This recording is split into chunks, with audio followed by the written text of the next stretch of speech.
Hello, beautiful people.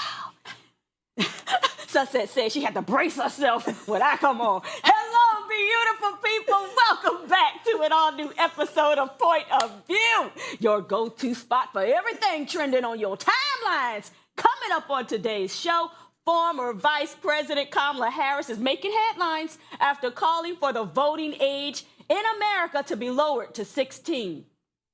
Plus, fans are calling out NBA star Draymond Green for saying his wife is strong enough to deliver their fourth child alone while he's away for work.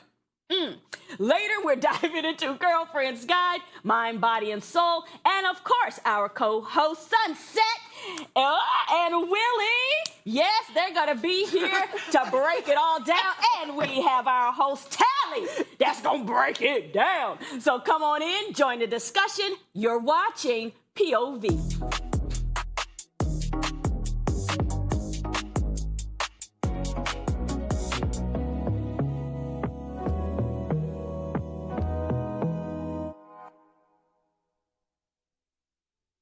Vice President Kamala Harris sat down on the Diary of a CEO, where she shared that she thinks the voting age should be lowered to 16.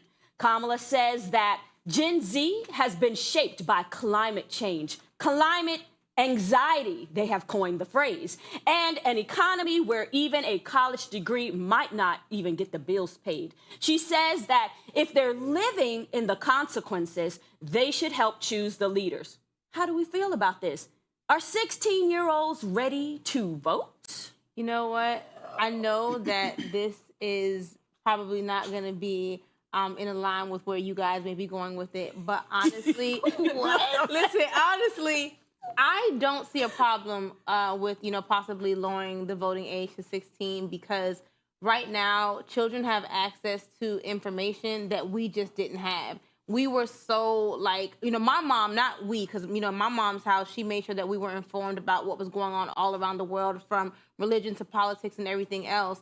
But I feel like after that, we kind of got into, this social media age. But these children, even though they're locked in on social media, they have so much access to different point of views and perspectives. And a lot of times we've seen, even with this last campaign, there were a lot of young 14, 15, and 16-year-olds that were really speaking out and, breaking down things that even I didn't understand at 37. So, I don't think there's anything wrong with it. Because half the time, maybe the ones that shouldn't vote ain't going to vote anyway, because the grown people ain't voting.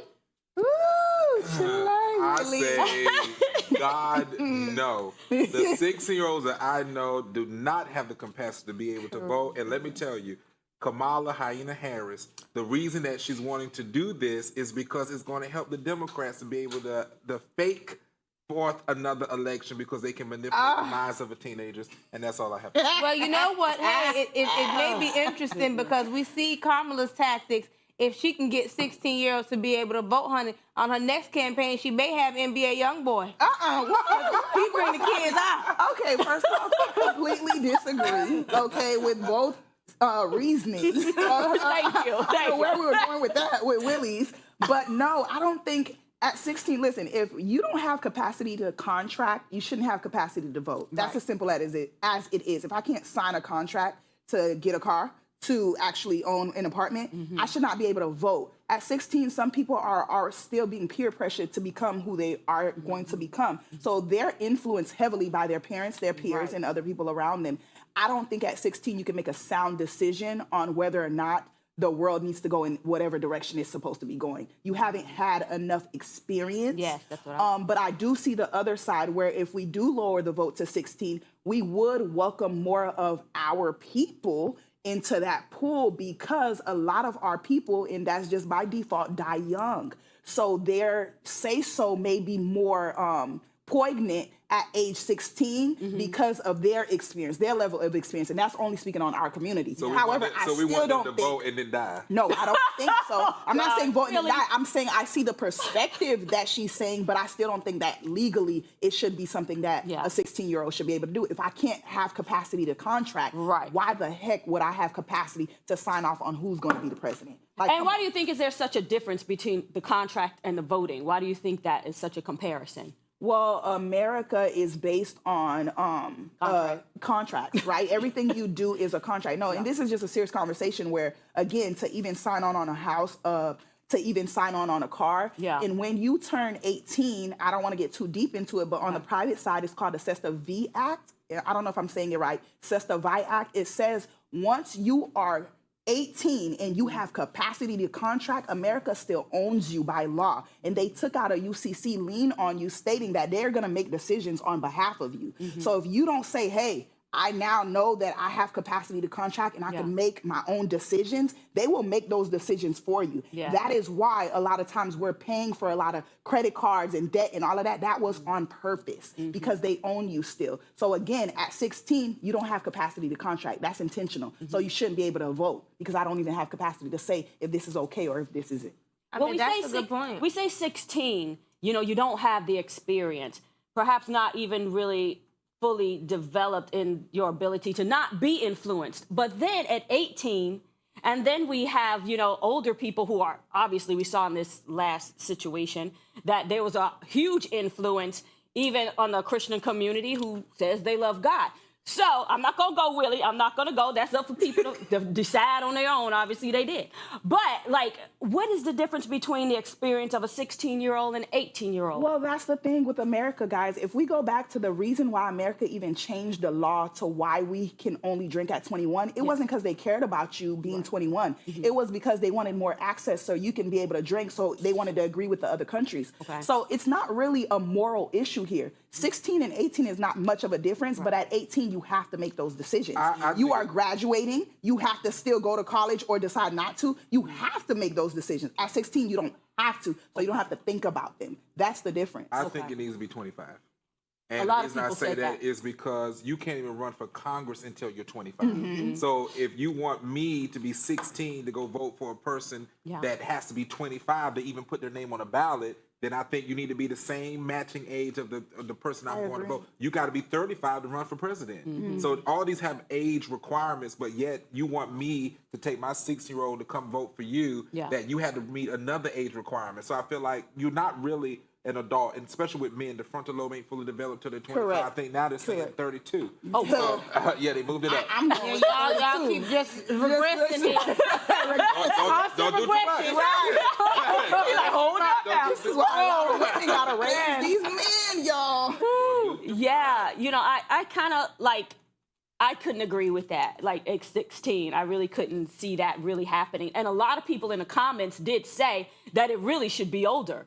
Because at that point, you still have not really learned. You still have not really experienced the life. However, these kids are experiencing, like she said, the climate anxiety. But that's not enough. Yeah, but honestly, I don't feel like sometimes experiencing life, it doesn't always make you better. Sometimes it just poisons you more. You know what I'm saying? I mean, sometimes living in a bubble and just, I just feel like it's better. But I'm just thinking about the 16-year-olds that I know. And I feel like I know a lot of 16-year-olds, my son, his friends, my nephews, their friends, and they have a discipline already that we just do not have. I don't have the authority in my own life. I'm not going to say authority, but I don't exercise the authority to stop drinking Red Bull and to stop drinking soda. But my 16-year-old, does not play about I'm what about to say, goes Kelly, you into speak his for body. yourself. I got good discipline. Well, baby, not me, honey. Great discipline. Baby, I'm drinking that Red Bull, honey. Please, give me an endorsement. Discipline is developed Yes. and having the fortitude. Yes. Yes. All right, let's get into the next topic, okay? Because the internet is not letting this slide. NBA star Draymond Green is facing major backlash after saying his wife is strong enough to give birth to their fourth child while he's away for work. Now, some fans are saying there's just no excuse for a husband to miss the delivery room, but others are defending him, pointing out that careers come with sacrifices, and maybe his wife is completely fine with it. Let's take a look. Your family is about to grow. What is it like going on the road knowing something like really big and important is on the horizon? Sucks. Pretty if I'm honest. But nonetheless, this is my job. I love to do my job, so but it's terrible if I'm honest. It's not the first time I've been in this position though. But my wife does a great job. She's strong. I'll do all I can to get back here if I need to. Your family is about...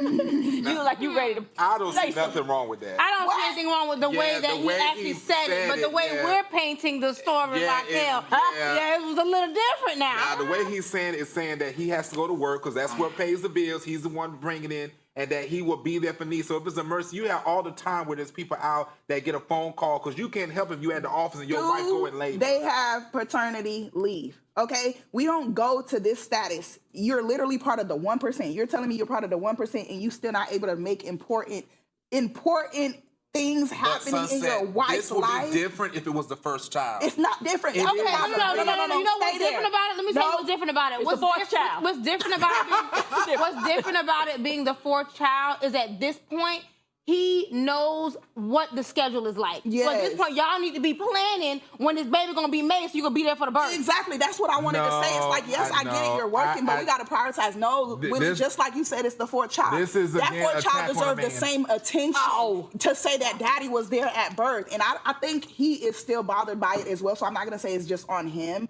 I think just the totality of the situation. I don't like the saying of she's strong. I want black women to just get away from that word. Yeah. We're fragile. We're hurting. We want support. We need support. Like, support her. And if you can be there for her. Well, just some episodes ago, y'all was strong women that don't.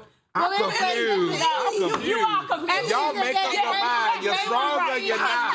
An interesting SSA, because I can't say it the other way. And so his wife stands behind all that. I'm sure she's standing with him with this foolishness because she got a foolish man. Well, I would really like to know what she has to say, but obviously she is stronger than him because he can't There take you a go, break. attack on the man.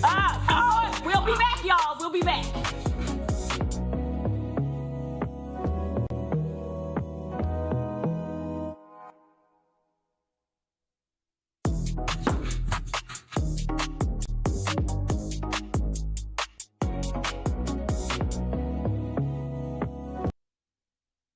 So now Willie says attack on a man. Willie, you're going to have to stop that foolishness It right is now. an attack on a man because at the end of the day, he is owning up to it. It's not like he's saying, I just can't be there. She need to do what she need to do. It's like, I don't want to be. It sucks. It's my job. I hate it, but I know my wife can handle it. It's not like she's going to be in there without. Nothing wrong. Right, but y'all acting like change. he know his schedule. How do you produce? You think he lay down every so often and know, my sperm cell gonna leave my body at this time to make sure this baby's doing this time. The sperm cell should be leaving every time. We need you to take some accountability. First off, when a woman gives birth, she is on the verge of death. Okay, let's not take this as something that's so leisure because everybody's giving birth. Birth is something that woman faces, and 90% of the time she's facing death. Okay, so let's make that clear. So that is considered a. Whoa! You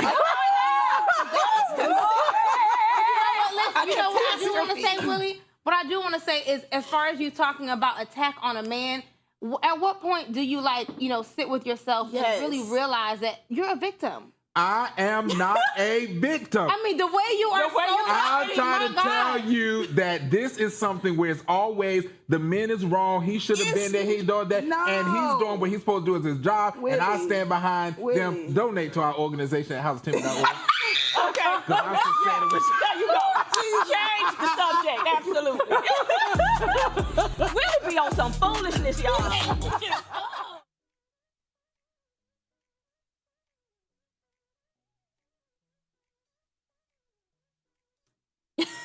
Welcome back. Now it's time to get into all things love, life, relationships, and everything all in between. Let's get into Girlfriend's Guide.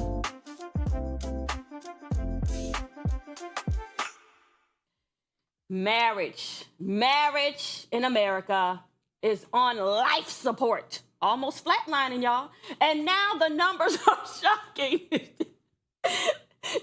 Sunset went like, get the defibrillator. Right. Now the numbers are shocking. 1 in 4 adults plan to stay single for life, with careers, mental health, and independence taking priority. Could love be losing out to people's everyday lifestyles? Is staying single a choice or a consequence of modern life? Yes, it is. Okay. It's not Which one? advertised in. Ooh, what do you mean? Is it because of choice or modern life? No, it's choice. Mostly choice, but it is modern life as well because it's not advertised as much. Back then, we used to get advertised all the time of family dynamics from the TV shows. Even when it was a different race, they always advertised family dynamics, a mother, a father, the kids, a mother, a father, the kids. So you almost saw that everywhere. Nowadays, please name me right now, if anybody can, shows that portray that. We can. So what I'm saying is, because it's not advertised and marketed, nobody's thinking of that right now. People are trying to get to the point where they're good at their living situations. Yeah. And a lot of, specifically women too, I want to touch on that because again, we just got rights to vote. So we're just being able to get loans from the banks to have homes. So a lot of people are choosing to be single because now they're growing into becoming who they want to be. And now adding someone to that is a choice now. We're not forced into it. Back then, a lot of people were forced into that. So now that's... I think you can do both. Yeah? I think that you can be able to thrive in both ways. I think singleness is a choice. Yeah. I'm single. That's not my ultimate decision. However, at the end of the day, I want to be married. However, I recognize me getting together or her getting together. Those are things we can do together. And I think so often we have split and you got to go do you and you do you. At the end of the day, we are never going to be perfected until the return of the Lord. So we have to always be working on ourselves and we can do that together.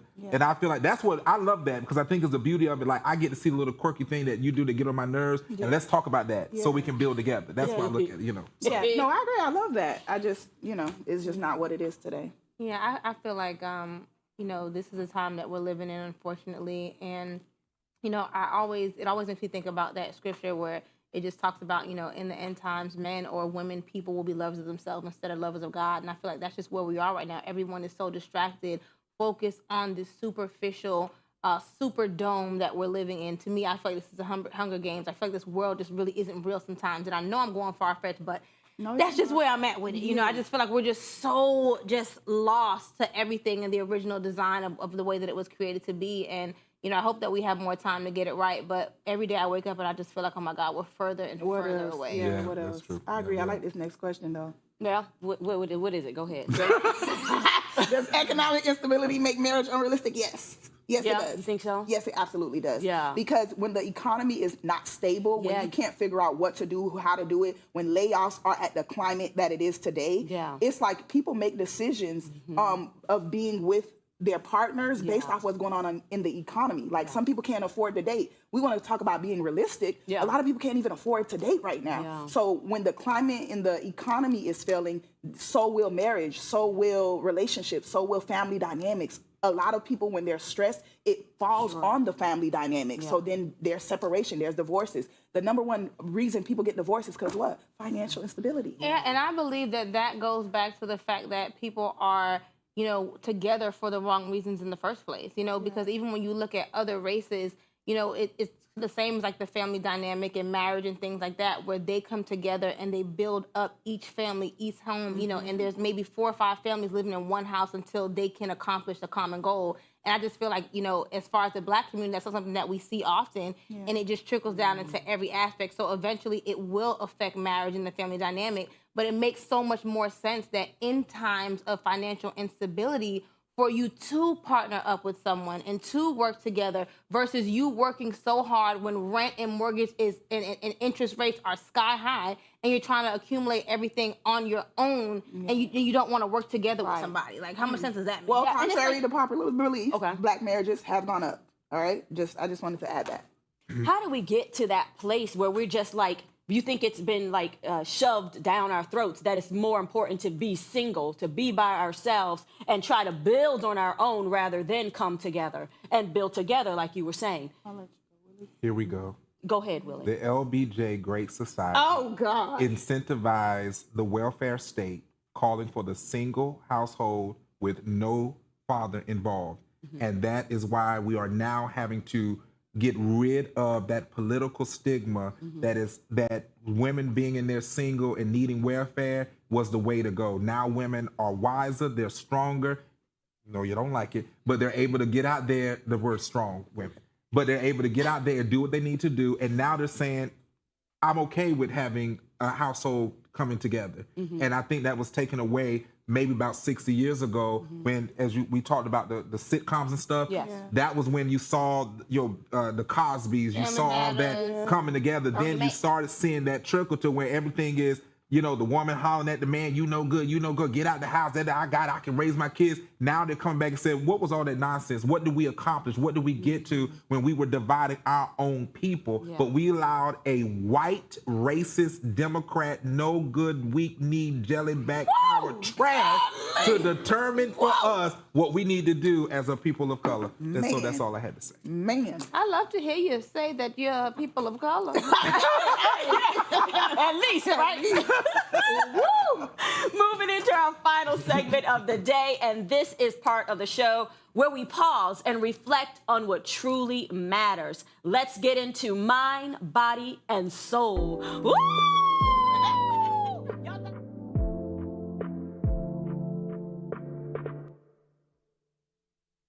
It on the tail end. I said, let me do something different today. I'm gonna see what they say.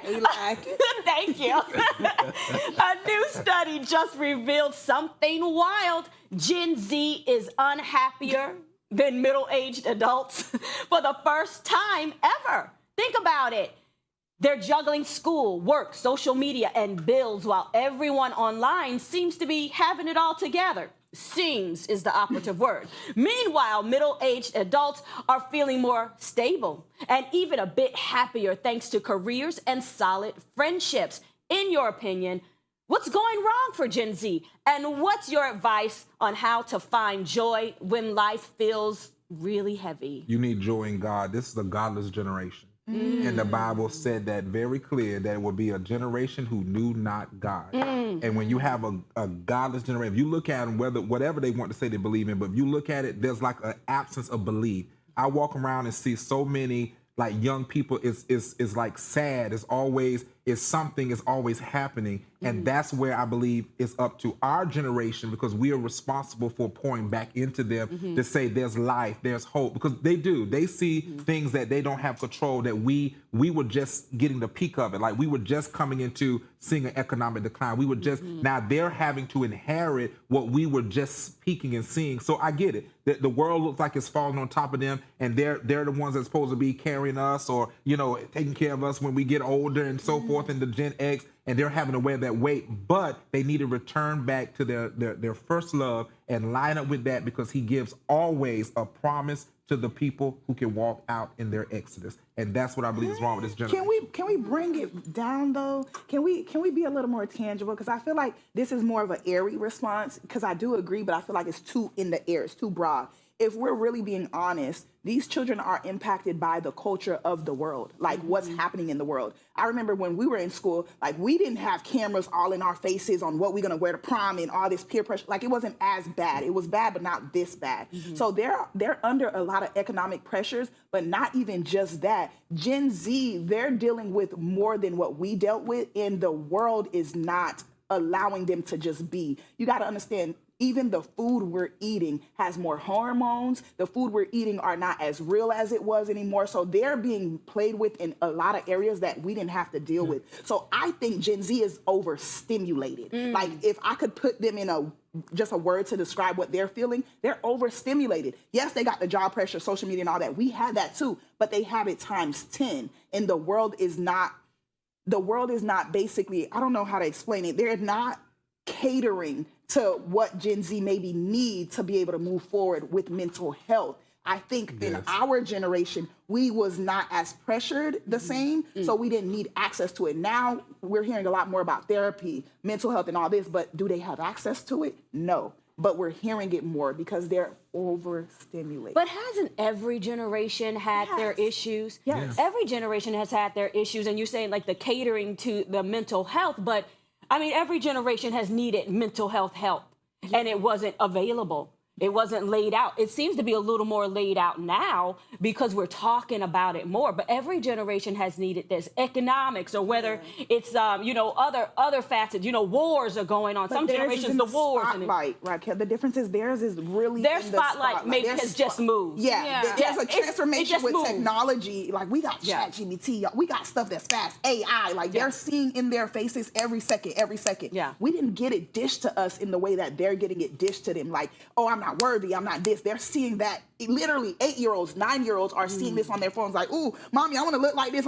It's super extreme with because them. it's in your face. It's in their face. And it's totally Really quick, accessible. what I think Gen Z needs, I feel like Gen Z needs the cushion pulled from up under them. I feel like so many of us are just, constantly being that thing that they can fall off and bounce on and keep going. And sometimes you just have to fall. I feel like when we give too much sometimes, you stop people from being able to really experience the struggle, and that's what they need because they're too in tune with what they think is going on, and it's fake. Do you think it has been an over-exaggerated sense of self-importance, and now when you see you're not as important as you thought you were, now we don't know how to handle it? I agree. That's a wrap for today's show. But before we go, let's see if we get this in. Every generation faces its own storm. How we guide the young determines whether they will sink or swim. Thanks for hanging out with us.